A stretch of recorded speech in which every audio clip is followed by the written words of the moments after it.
Perhaps no ethnic minority group has suffered more in Burma than the Karen. About 40% of them are Christian. They've waged an armed resistance against the government for more than 60 years.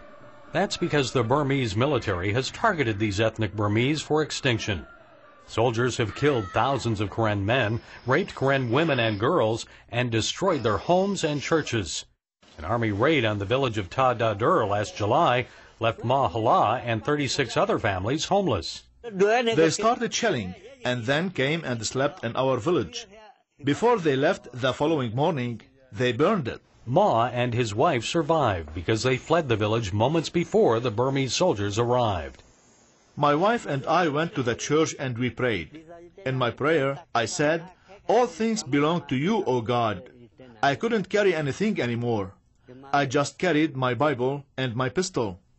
We left to another place to stay with our nephews. But many villagers have had nowhere to go.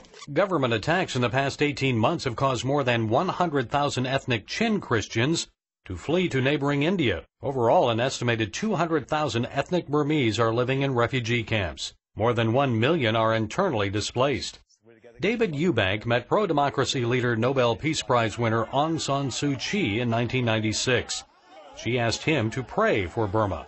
Eubank started an annual global day of prayer for the nation the following year. And he founded a humanitarian relief group called the Free Burma Rangers. The main job of the Free Burma Rangers is to give help, hope, and love. And for all that, I depend on God. But most of our people are believers. And our job is to give immediate help. That's medical help. That's tarps for places like this when they've lost their home. It's clothes, mosquito nets, pots, pans, food. It's also to put a light on what's happening when the Burma Army destroys a place. Helping the displaced Karen inside Burma comes with great risk. Some of Eubank's team members have been killed in firefights with the Burma Army. Eubank has had many close calls. He's also been arrested in a neighboring country. Through it all, Eubank says he remains dependent on God. He and his team members seek protection and guidance through prayer. Prayer is the air we breathe and the spirit we have as we talk to God. And we do everything as much as we can with prayer. And I love it because God's answers are always very specific and very doable. They may be scary, they may be embarrassing, they may be dangerous, they may be humiliating, they may cost you everything, but they're very doable and they're very specific. As for those the Free Burma Rangers serve, the Karen and other Burmese ethnics, many spend their days just struggling to survive. Many Karen became Christians because of the work of American missionary Adoniram Judson nearly 200 years ago. Ma Hala is confident the Karen's relationship with God over the years will save them.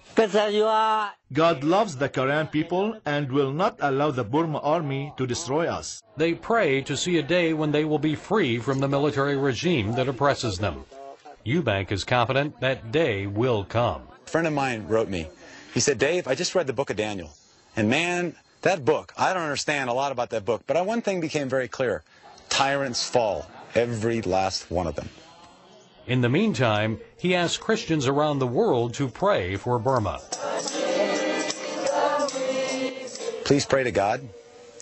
Ask God what you should do.